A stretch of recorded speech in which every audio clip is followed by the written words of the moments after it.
Yes, Eagles.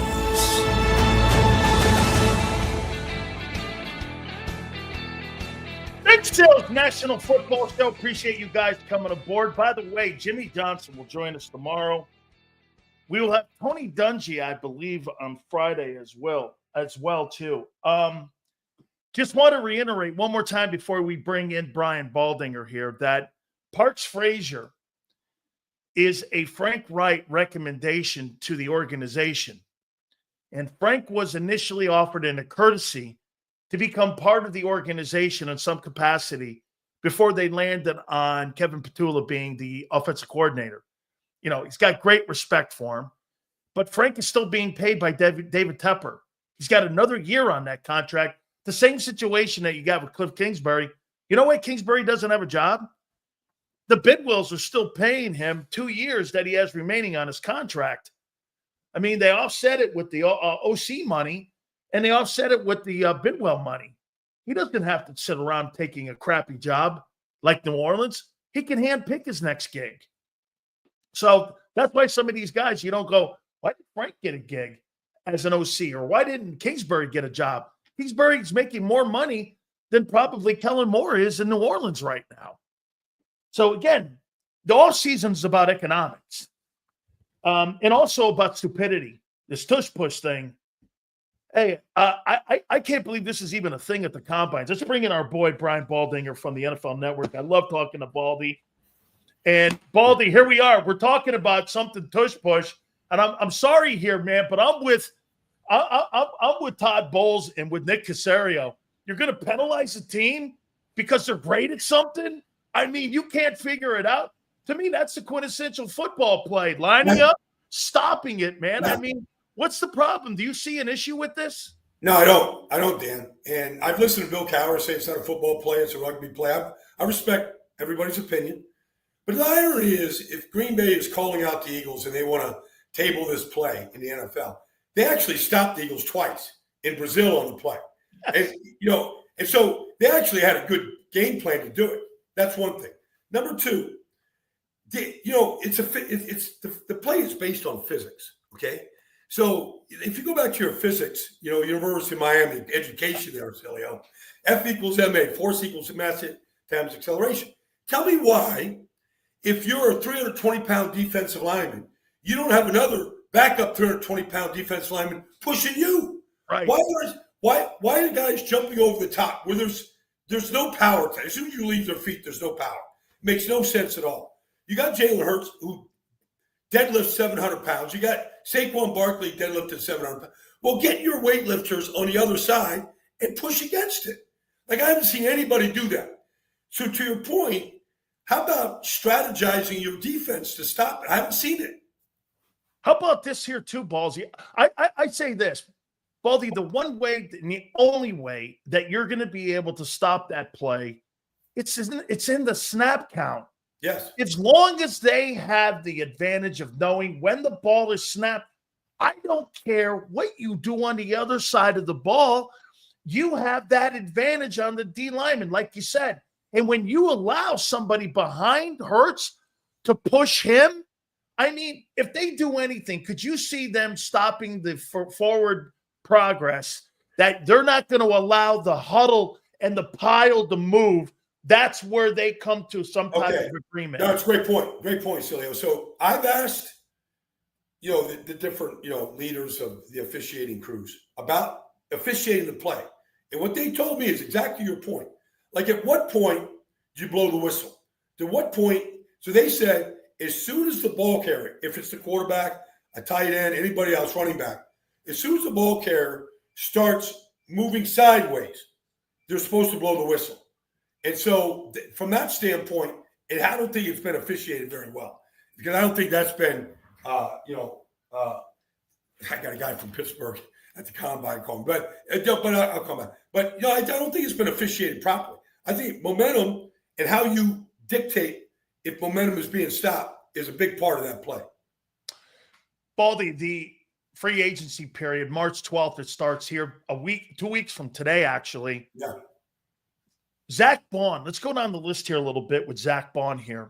Are you going to pay $15 million annually a year, giving that guy nearly $50 million based off of 1 year and what that guy meant, albeit maybe the greatest linebacking year we've probably seen since Seth Joyner, maybe Trotter Sr., that we've seen with those guys, right? And if you're Howie going like this, if I put him in Carolina, is that guy really Roquan Smith? Roquan Smith was that guy in Chicago, and he was that guy in Baltimore. I know who he is. Who do I know at 28 years of age? Is he really that guy? Is he the product of that system and that coordinator? How do you pay him? And is there going to be a ceiling, do you think, on what the Eagles will pay him? I think there's going to be a ceiling. That's just the way the Eagles have done business. I think they got quite lucky. Zach Bond was a guy that really didn't have a position at New Orleans. He was a third-round pick coming out of Wisconsin. You look at Wisconsin linebackers that are in the league right now, whether it's Herbig or TJ or Chanel, and we go through the list of them, they've all been cross-trained. They've all been trained excellently at Wisconsin. So they're very fundamental. They can rush. They understand the position very, very well. The Eagles have not put a lot of resources, money or draft picks into that position. Now, he was a special player. I mean, they lost some linebackers to injury during the season. Oren Burks ended up finishing the season. But Jacoby Dean also. Jacoby Dean played very well next to Zach Bond. They really fixed that linebacker. The year before, their defense was a mess. Yep. Linebackers were a mess. I think the Eagles have to sign Zach Bond. I think they've got to pony up, and they've got to say, okay, we'll figure out the money in other places. We've got all our offensive guys signed and taken care of. Howie's been a magician with pushing the can down the road, all the things you got to do. I don't think there's – and Jacoby Dean's still on a rookie contract. I don't think they can ill afford to lose him. How about this, man? Last year, Baldy, you took out the spike and you took out the hammer and you just went right down on it and you said, Sills, this kid Becton is going to be a force, and if he's in shape and he can withstand injuries, he is going to be somebody that is going to be an impact player. There were three guys that the killer bees I call, Barkley, Bond, and Becton. Yeah. These three guys were the major reasons I thought they ended up destroying Kansas City in that Super Bowl in the year they had. My question on free agency with him is, hey, dude, you were a colossal failure in New York. Are you going to go to a place where you got Lane Johnson on one side, you got Cam Jurgens over here, I got Barkley and Hurts behind me, and more importantly, as you know, being a former O-line guy, I got Stoutland over there who buys into me here. I mean, of all the guys, don't you think he is almost the sure guy to re-sign with them? Yes. Yeah, and I don't know what the dollar amount is, Cilio. I don't know. It's supposedly like 12, somewhere in there. Well, I'm just saying, he wants to stay. I mean, I got to know Becton real good, and he's not the most mature kid. He's not the toughest kid. But I told Lane Johnson when they signed him, I said, Lane, you haven't seen a guy with this kind of power since Jason Peters was in his prime. Wow. Like his ability to move people and move big bodies. And he learned the position. He never played guard in his life. He was all-world when he was on the field his rookie year in New York. He was awesome. But he couldn't stay on the field, came out of a lot of games his rookie year, and then he couldn't stay healthy. He went to a place where he was not happy there. He didn't want to be there, and he found a home. And there's not a home everywhere for Mekhi Becton. There just isn't. But there's a home in Philadelphia for him, and nobody's better than Stoutland at getting the best out of you. And he stayed on the field a good deal of the time this year. He missed a couple plays here and there. But I think they got to sign him. I don't think he wants to go anywhere. He wasn't a Pro Bowl player, but he played at a Pro Bowl level. I had a conversation with Podesta the other day in Cleveland. They really don't want to move off of Garrett, but according to the betting favorites right now, Baldy, the Eagles are the second and in the two-hole next to the Commanders for getting potentially Myles Garrett. Myles Garrett wants to be in the Hall of Fame, and he doesn't believe that's through Cleveland anymore. So for you, Would you rip up where they won the Super Bowl without him if you're Philly? Okay. I don't know if I really need you. Now, you want to evolve. Could you imagine what he could do with a player like a Myles Garrett, Vic Fangio, and what he did with a player like Zach Bond? You add that dynamic. Or here, even another one, Baldy. Look at what Barkley brought to the table instead of Miles Sanders and DeAndre Swift. When you added a superstar talent, you add a superstar talent to that defense, your ends could potentially be Sweat, Myles Garrett. Your interior tackles are Carter, Davis, and then you got Bond and Dean. You got the best front seven. They're going to lose Josh Sweat. They're going to lose Josh Sweat to free agency. Yeah, 18-5, they're going to. He's going to go. And so Nolan Smith really came on, most improved player in the league last year, in my opinion. Didn't start the first 6 weeks. They missed out on Bryce Huff. But Nolan Smith came on, and he was a force, a real force. It's interesting, Celia. I've known Vic Fangio since he was the linebacker coach of the Dome Patrol with Jim Moore in New Orleans, Ricky Jackson, Sam Mills, that group, right? Pat Swilling. Vaughn Johnson. Vaughn Johnson, there you go. That's the Dome Patrol. Now, I played against them in the playoffs when I was in Philadelphia. But you think about the guys that Vic Fangio has coached. Yeah. Justin Smith.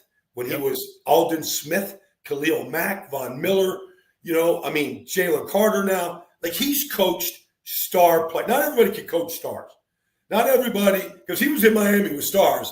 And Sam Mills with the Stars when he was in Philadelphia. Yeah, exactly. So some guys can coach star play. NBA, NFL. Some guys know how to coach star players. Know how to. It's not coddling them. It's knowing how to push them and put him in position to be successful. So I remember talking to Khalil Mack about it. And it was like, well, what does he do? He goes, Baldy, like, I'm in the perfect position to do what I got to do. So Myles Garrett would fit in perfectly with Nolan Smith on one side, Jalen Carter. They'd be a terror. They'd probably have to lose Zach Bond and Josh Sweat. Wouldn't be able to do all of it. Figure out the compensation. If it's the number one, whatever it is, I think they would be willing to do it. They're just that type of organization. Just the way the Rams, number one picks, okay, great. We got him. We'll use him. If we don't, to get a good player in his prime, we'll get him. It'd be hard if you could get Myles Garrett. I was with him and Lane Johnson in a scrimmage a couple of years ago in Philadelphia. And Myles and Lane, after practice, were working against each other. You got Hall of Fame players going to iron sharp, and that whole thing, right? And I was there talking to him. Like, there's elite level conversations that you can have when you've got that level of player, whether it's, Malata, Lane, Jalen Carter, Myles Garrett. I could see that. Now, the compensation, I don't know where it starts, to be honest with you, Julio. Two last questions here for you. In the draft, if you were a fan of either of these two players and you had the first pick and you're Tennessee, and I know they're probably going quarterback here, but I want to go best player. Is Abdul Carter from Penn State the guy, or is it Travis Hunter, in your opinion? If you're looking at those two players, who would you draft as the number one overall player, not quarterback counting? I'd take Abdul. I'd go in the trenches. They're going to lose Harold Landry, it looks like. They still have Jeffrey Simmons. They drafted, Sweat out of Devondre Sweat out of Texas. Good, really good young player. I think you just build in the trenches. You just keep developing there. The receivers, look, I think Travis Hunter is Abdul or Travis. You could pick who's the best player in this draft. Travis is going to be a Pro Bowl corner. He's going to give you 30 snaps at wide receiver, maybe more in some games, depending how fast the game is played. But he's going to give you 100 snaps, I think, in most games. But I think I would go with Abdul now. I just think affecting the quarterback is the way to go. So for you have the Kaufman mentality. You're building from inside out instead of outside in. That's kind of what the Eagles do also. Tell me what your feelings are on this at 32. How he's sitting down there, and usually when you're sitting at 32, by the time you get to 32, Baldy, it starts to get best player available in need. And that's why you see a lot of teams have success at the bottom of the draft compared to the top of the draft, because you're starting to get that thing funneled. That big funnel starts after 15 where you're getting good players. At 32, there's a need for the Eagles potentially at edge because of what you're saying with Sweat and also maybe with even Milton Williams here. Yeah. Do you like Jack Sawyer? I saw him play. Is he a second-round guy? Do you move out of it, get him down in the second? Or are you a guy that you're looking at him and you're saying, another guy, product of the system? Because one thing about Ohio State that you mentioned, Ohio State puts out edge rushers. I mean, they're all over the league. They coach him well. There's a lot of talent there. Do you like the kid? Because I've seen the kid anywhere from 11 to the second round. Yeah. I don't know if this is a great draft, honestly, Dan. I mean, I think there's a lot of good players in this draft. Travis Hunter, Abdul Carter. I mean, we know their names right now. Huh. I don't think there's a lot of Hall of Fame players. Like, I'm just projecting. But I think Jack Sawyer is a hell of a player. Like, he just has a knack. Get in the passing lane. He can play linebacker. He can rush inside. He can rush outside. Dan, he's got versatility. He gives you great effort. I think he's going to get better at this level. He's got natural size. Size is important. Yep. He made every big play for Ohio State down the stretch. I mean, if he's sitting there at 32, the Eagles aren't going to pass on him. Dude, I'm with you on that. Baldy, let me sneak this last one in. Quarterbacks. I look at the quarterbacks and my guy, Cam Ward, I see Shador, the kid from Oregon. These guys look like fourth rounders to me, man. They don't look like first rounders, but you make it 3 or 4 guys sneak into that first round again and really move really good players down towards the Eagles. That's probably going to happen. And, we've seen this before. I mean, if Bo Nix was in this draft, he'd be the first pick. Yeah. Right? I mean, Jaden Daniels, there's no Jaden Daniels in this pick. There's no C.J. Stroud in this draft. And it's not to knock Shador or Cam. They all deserve their opportunity, but they're going to get pushed up.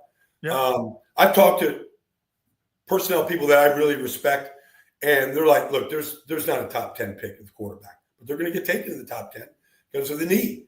But I also think it's going to push this whole Matt Stafford, Sam Darnold, Aaron Rodgers. I mean, that's going to be the talk of the combine is Stafford's on the move. Is he going to the Raiders? Is Tom Brady going to recruit him? I mean, this is going to be the talk more than I think than how Cam Ward tests or Shador. I know they're not throwing at the combine, but I just don't see this being a big draft for these quarterbacks. So I want to know for you, when you go lobstering, do you go snorkeling for the lobsters? Is that what you do? You go down and you snorkel for you. I got a stick in one hand. I got a stick in one hand. I got a net in the other.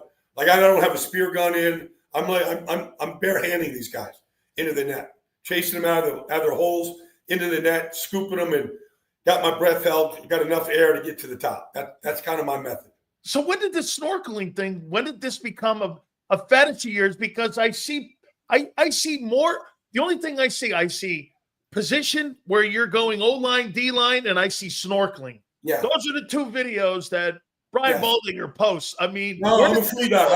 I have a house right on the water in Fort Lauderdale. If it's a good day like today, I'm out there on the reef.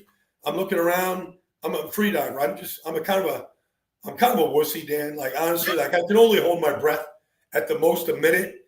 Other guys I dive with, they're holding it for 2 minutes and they're chain smoking and drinking whiskey. I don't get it. Like, I'm working out every day. I can't get it more than a minute. I got to get over the hurdle, man. I just got to get tougher down there. I get down to 2 minutes, lobsters aren't going to have a chance with me. You should go with Jimmy fishing, man. He's down there in El Mirada. I don't know why you guys haven't hooked up. If you're in Fort Lauderdale, you guys, hey, I'll hook that up, man. You guys hook it up. You hook it up. Go down. I'll go down and drink those Heineken Lights with Jimmy. I'll do that, man. Baldy, thank you for the time, brother. I appreciate it. You always find time for me. Thank you, dude. Yeah, you bet, buddy. Keep up the good work, Dan. You got it, man. That's my friend Brian Baldinger from the NFL Network. Make sure you guys check his work out. He does such a great job, man. I love that dude, man. I've known that guy for over 40 years, man. I mean, absolutely great. And his work at the NFL Network is second to none when it talks to breaking down. So when the draft comes around, trust me when I tell you here, he brought a great point up here. And I want to hit on this. You hear what he said? I don't think this is a great draft. I don't either. When I see the players in this draft, I don't see special here. And you hear what he said about Jack Sawyer? If he's down there at 32, remember, folks, I am the first guy to bring